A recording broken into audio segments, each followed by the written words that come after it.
You guys look it? Great. Good morning, and thank you for joining us. My name is Rod Phillips. I'm the chair of Toronto Global. Our mandate is to help the Greater Toronto Area attract the organizations and investment that create jobs and strengthen the long-term economic health and vitality of this region. Now, we do that with a simple aim. That's to help Canada compete and win globally, and that's what we're here to talk about today.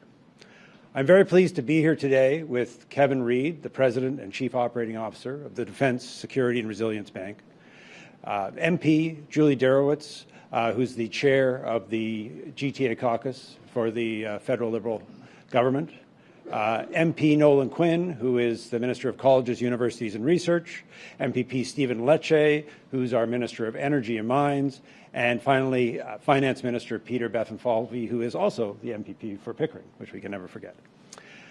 Since Premier Ford, alongside Mayor Chow and Julie, the chair of the caucus, the federal caucus, launched Toronto's bid to host Toronto as the global headquarters for the proposed Security, Defence and Resilience Bank last month, excitement and support has been growing. That's because landing this global institution right here in Toronto is a huge opportunity for our region, our country, and it does come with real competition. The question is whether Canada secures this institution by putting forward the strongest, most market-ready case from day one. Now, I do want to acknowledge, it's been so important, the leadership of the federal, provincial and city governments in this bid to bring Canada's bid for the Defence, Security and Resilience Bank to the point that we're at today. The collaboration reflects real alignment and serious purpose. Specifically, I want to recognize the leadership of Prime Minister Mark Carney. As he said this week in Davos, we are in a challenging period, a period of rupture. Old assumptions no longer hold. Resilience, credibility, and the ability to act with willing partners matters more than ever, and the DSRB reflects that reality. The Greater Toronto Area provides Canada's strongest platform to host the DSRB. This region brings together deep capital markets, global connectivity, and institutional expertise. These capabilities are essential to earning market trust, to operate effectively in a demanding global environment. Now, as I said, what has been so encouraging is the momentum behind this effort. There is genuine excitement across business, academia, labour, and civic institutions. People understand the national significance of this opportunity and what it will mean to both Canada and the world. Now, this is not about a competition between Canadian cities. It is about whether Canada competes globally and succeeds. Winning requires speed, coordination, and clarity. It requires a platform that markets and partner governments recognize immediately. Toronto provides that platform, and with the right national hub model, it reflects a distinctly Canadian approach. Smart, collaborative, practical. Built for purpose, built to last. Toronto Global is proud to support this bid and proud to support the collaboration behind it. We're excited about what this opportunity represents for Canada and for the leadership role this country can play in the global environment. Now, it's now my pleasure to turn things over to Mr. Kevin Reid. Kevin is the President and Chief Operating Officer of the Defence, Security and Resilience Bank Development Group. Kevin has been deeply involved from the inception of this important international institution, and we're very grateful to have him here with us today. Kevin?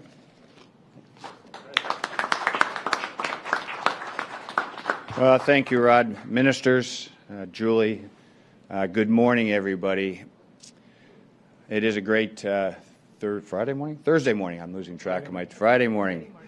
I think we can all say that 1 year ago to today, Canada's stance in the world has changed quite rapidly, and I, as a Canadian, feel very good about this.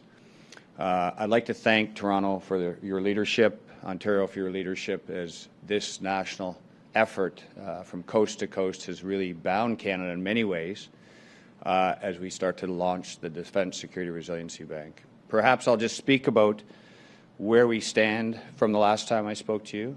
Over the next few weeks, we've got our anchor nations that have come together. We're forming up the process for the charter negotiations. You'll see nations start to come forward with more announcements in the next couple of weeks. But we, as a proud Canadian, I think this is a great time for Canada to shine. After Mr. Carney's speech in Davos, I think it's pretty clear that Canada's back and Canada matters. So thank you, everybody. Thank you to Ontario. Thank you to Toronto. This is an exciting time to be a Canadian. And I think the Premier said once, let's get it done.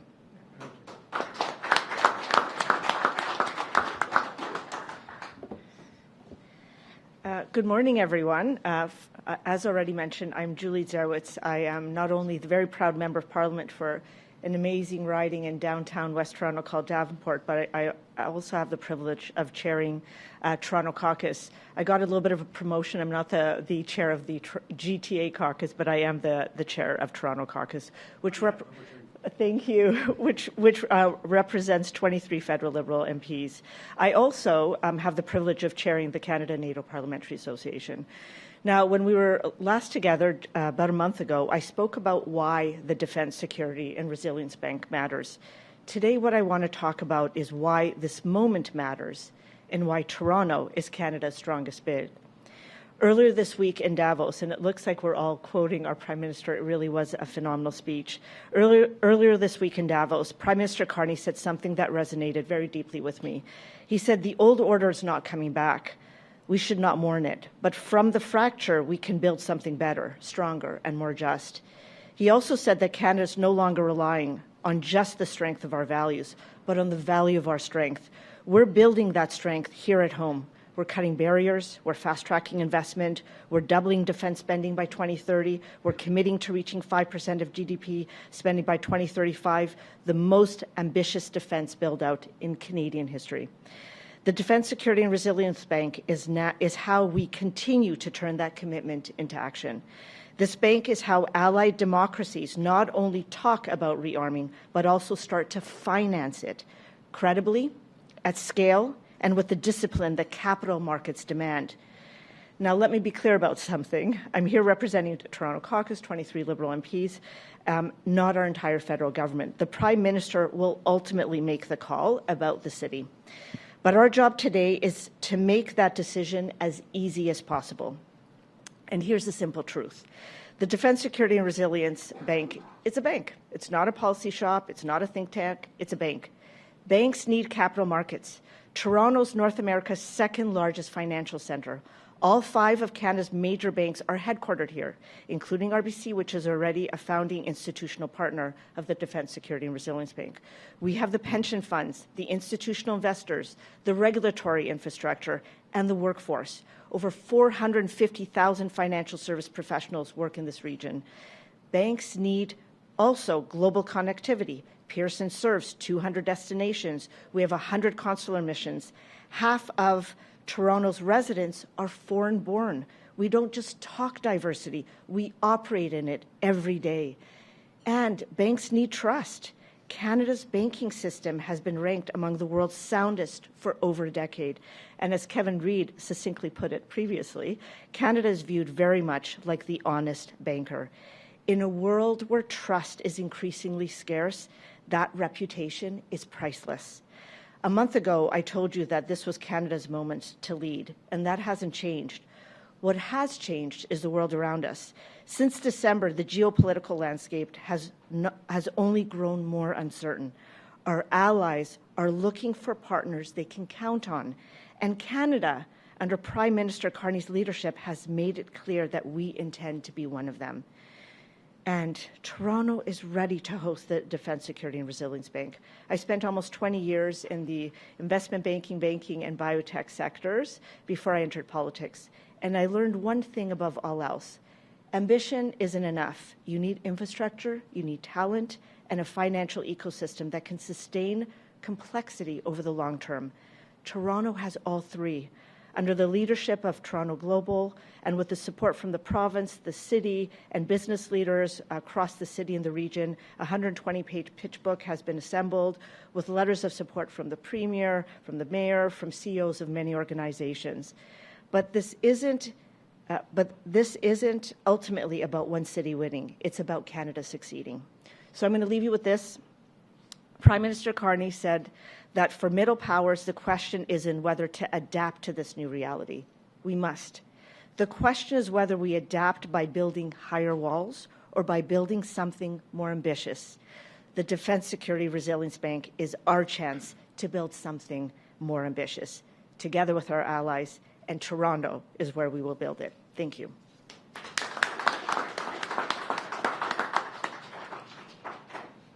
Thank you, and good morning. It's great to be here with MP Dzerowicz, and as well as my colleagues, and Kevin Reid, the Honourable Rod Phillips, Minister Lecce, and Minister Bethenfalvy. Our world is facing geopolitical threats that we haven't seen in decades. From sovereignty to trade to national security, the global dynamics are shifting. And it is imperative that Ontario, Canada, and our allies are ready to face whatever may come our way. The Defence Security and Resilience Bank is a critical part of protecting and securing our shared future. But in order to succeed, the bank needs a pipeline of highly skilled workers and innovators to get the job done. And that pipeline is here in Toronto. Every year, here in the financial hub of the country, Toronto is graduating tens of thousands of workers from our world-class colleges and universities. Workers who are ready to lead, innovate, and push the finance industry forward. In fact, the city is home to 5 of the top 10 business schools in the country, with the Rotman School of Management and the Ivy Business School ranking at the top across the globe. The brightest business minds in the world are here in this city, training and mentoring the next generation of business leaders to continue strengthening our economy for decades to come. But our competitive talent pipeline doesn't stop there.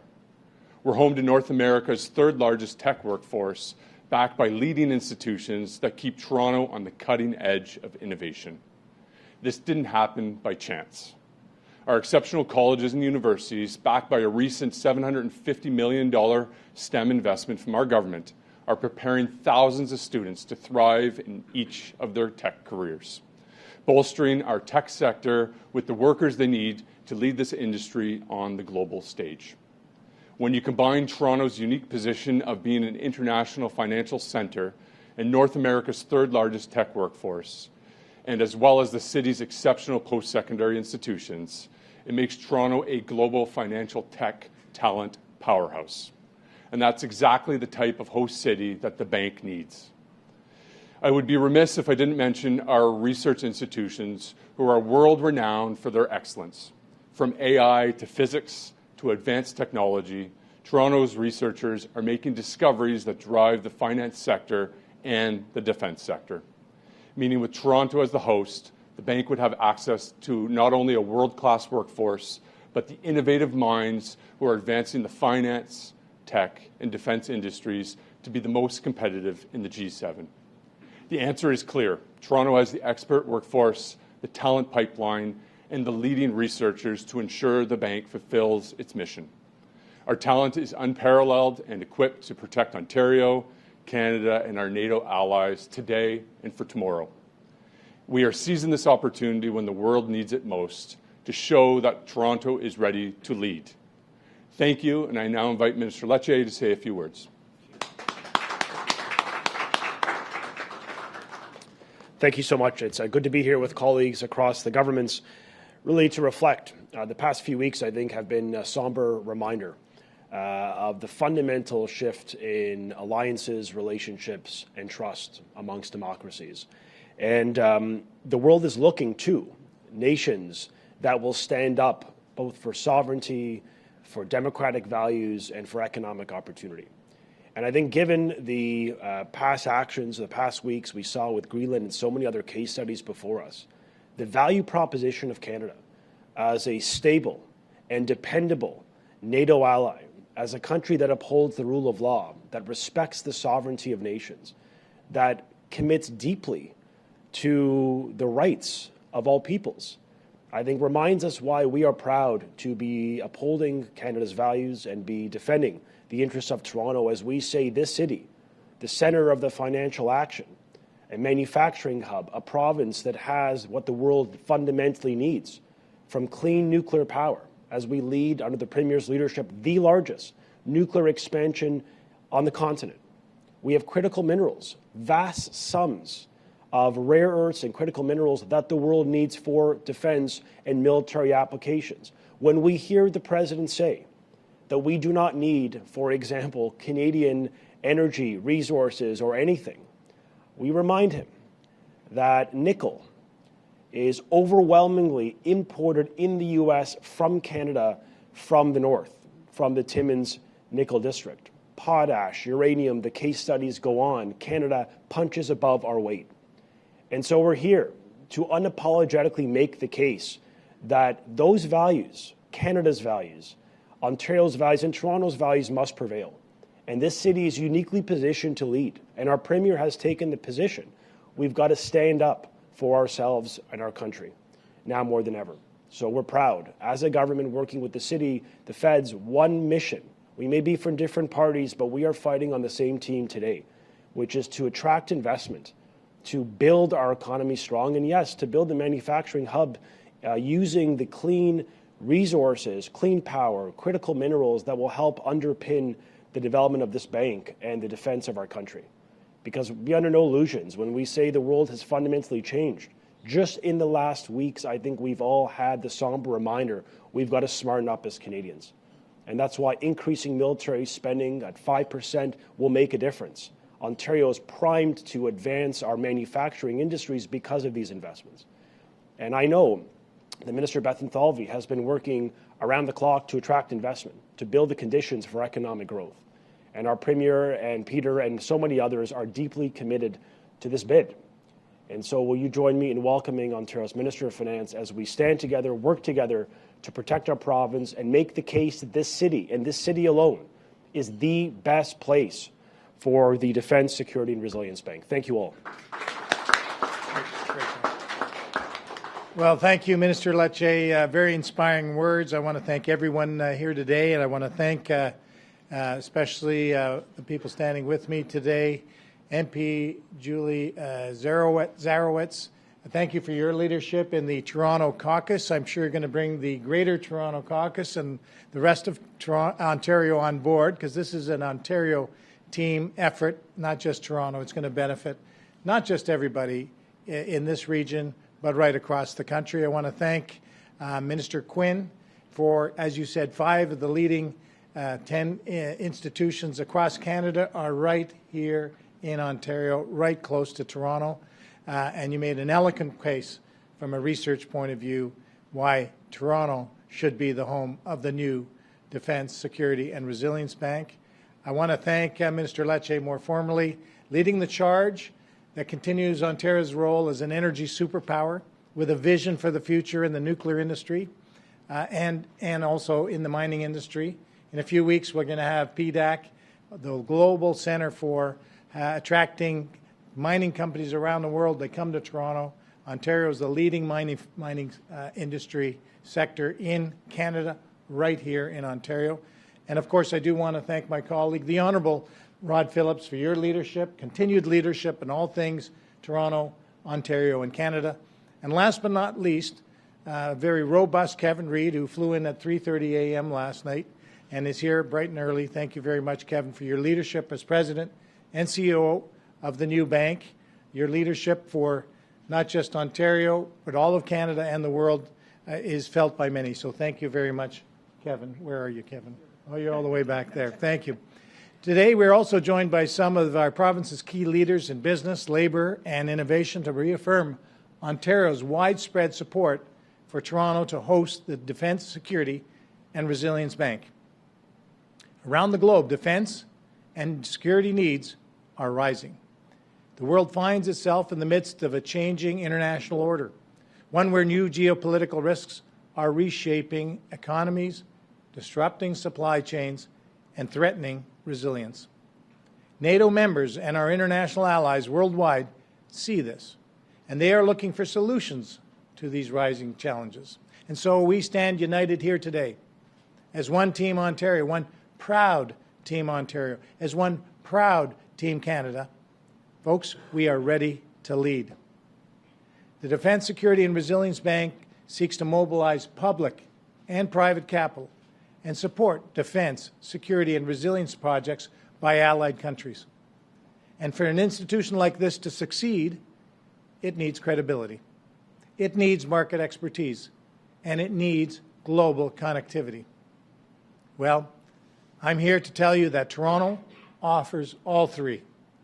Toronto is Canada's largest financial centre and one of the leading North American hubs for banking, capital markets, and institutional investment. And let me elaborate. Some of the largest banks, not just in North America, but in the world, are right here in Toronto. The largest stock market in Canada is right here in Toronto. The largest international airport is right here in Canada. We have over 160 languages spoken right here in Toronto and over 100 consular services. And as was mentioned by my colleagues, we are the leader in academic research in Canada, right here. We are a leader in mines, leader in energy, the largest asset managers in Canada, the largest consulting firms, risk management firms, pension funds, largest ecosystem of accountants and consultants and risk managers and cyber specialists right here in Toronto, in Ontario. To me, the case is very clear. And not only does Ontario represent nearly 50% of Canada's manufacturing GDP, employment, export, and sales, we are home to the country's largest defense sector workforce, accounting for 36% of the national employment. That means investments here turn into real capability, not just money moving on paper. Results that deliver resilience. And a key strength of the Defence, Security and Resilience Bank is its ability to address financing challenges with complex defense and security supply chains. Smaller and emerging suppliers with strong capabilities face barriers to financing, particularly when trying to compete in large multinational defense and security projects. The Defence, Security and Resilience Bank is designed to help address those challenges. By bringing public and private investment together, the Defence, Security and Resilience Bank can lower financing costs. And as for the benefits that hosting the Defence, Security and Resilience Bank would bring for Toronto, it is expected to support thousands of high-skilled jobs across Ontario's finance, technology, and defence-related sectors. And just as importantly, having the bank right here would connect regional strengths across Canada to a globally recognized financial institution. Ontario is prepared to be a strong and reliable partner. L'Ontario est prêt à être un partenaire solide et fiable. We're committed to supporting by identifying locations that meet both the immediate and long-term needs of the new bank. And we are ready to support its core mission with capital that helps attract additional investment while remaining disciplined and fiscally responsible. Et nous sommes prêts à soutenir sa principale mission avec des capitaux qui contribuent à attirer des investissements supplémentaires tout en restant disciplinés et responsables sur le plan financier. We, along with the City of Toronto, are continuing in partnership with a breadth of industry support to prepare the strongest possible bid for consideration by the allied nations that make up the bank's members. So it's now time for the federal government to join us by making Toronto Canada's choice. It's time for every business leader here in Toronto, in Ontario, to call Ottawa and tell them that bank should be in Toronto. Thank you to everyone. Thank you. We will now begin the Q&A portion of the press conference. If reporters could line up behind me, identify yourself by name and outlet, and we'll do one question, one follow-up. Morning, everyone. Rob Ferguson, Toronto Star. Just trying to get a better sense of the timelines here. When does Carney need to decide which city's going to get the nod? What other Canadian cities are bidding, are interested? I hear Montreal, Halifax, Ottawa, maybe others. If you could tackle those questions. Sure. I'll start off, and then I'm going to pass it to Kevin Reid. I've kind of blocked out the other cities. I'm sure they've got good bids, but I'm here championing Toronto. The Premier and I sat down with Prime Minister Carney a few days after we had their initial launch, and we communicated very clearly to Prime Minister Carney the case for Toronto, the case for Ontario, all the while supporting Canada hosting the bank. I'll ask Kevin to comment on any updates. Yeah, thank you, Minister. I think when just step back. When we started this initiative, we were just looking to find a good country, good allies to start the bank. Canada emerged very quickly, especially with the election of Prime Minister Carney, as the honest banker, as the G7 Switzerland with banking, the highest of banking standards. What we've seen across this country is from Vancouver to Halifax, every city's put their hand up, expressing an interest into Ottawa. And the comments, and this is, for me personally as a Canadian, it's pretty touching, because the comments are, we support the Prime Minister, we support this coming to Canada. And so the level of interest has been great from right across the country. And it's going to be the Prime Minister's and Cabinet's choice. And I think, as we take the shape of these charter negotiations that will be coming down on us pretty quick, those will be active discussions. But it's very encouraging as a Canadian to see everybody line up in a nonpartisan way. And in fact, it's been recognized in Ottawa and said to me many times that this is one of the few items that is nonpartisan. So obviously we're here to talk about Ontario and Toronto's initiative, but as a Canadian, I'm pretty proud, especially coming on the heels of Davos. So, all right, while you're there, don't go away. So what's the timeline going forward? I think last time we talked to you before Christmas, it was a final decision in March. So how is this all coming together that quickly, or when? So the charter negotiations would expect to commence this quarter that we're in.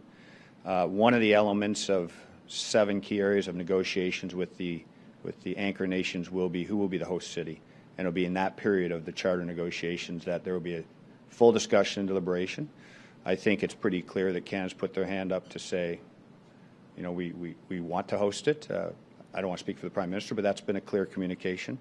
And so that we would expect these, in the period of the first quarter, that those decisions will be coming out of the charter negotiations. So when could all this be nailed down? Final decision made, all that? If we're following the timeline, it would be in this quarter.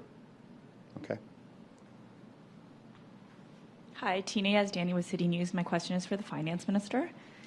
So Ontario hospitals say they're facing a structural $1 billion deficit and have already made what they call lower risk cuts. Will you give them the money they're asking for so they don't have to make cuts that will affect patient care?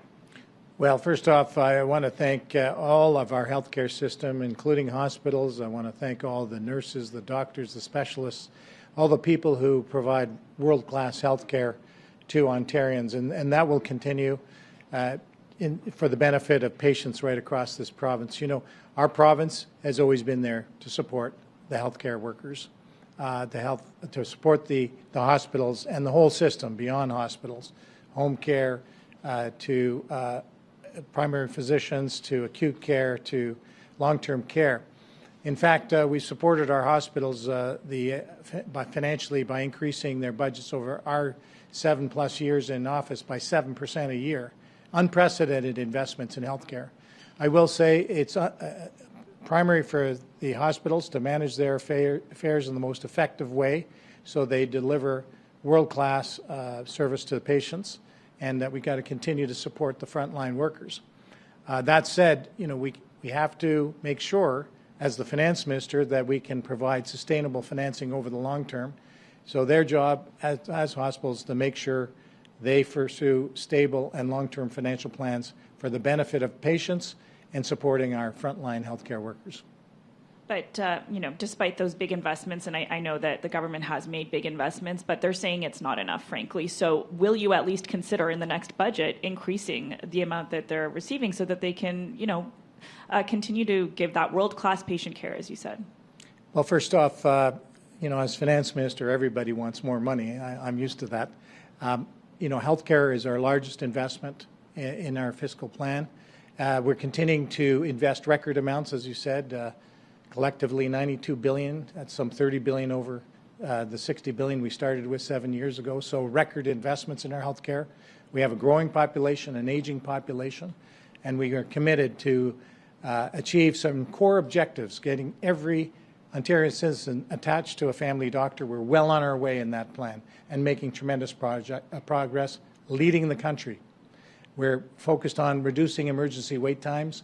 We've made tremendous progress. There's more to do, but we're making good progress on that investment. And finally, bringing surgical wait times down. Progress is being made, directionally very positive, and we're going to continue investing and supporting those goals. Hi, Minister. Lorenda Redekop with CBC News. To another sector that's asking for more money, and that's the colleges and universities sector. They each want more than $1 billion more next year. They've already made cuts, given the cuts to that cap on international students. Will there be more money for them? I'd like to hear from you and also from the minister as well.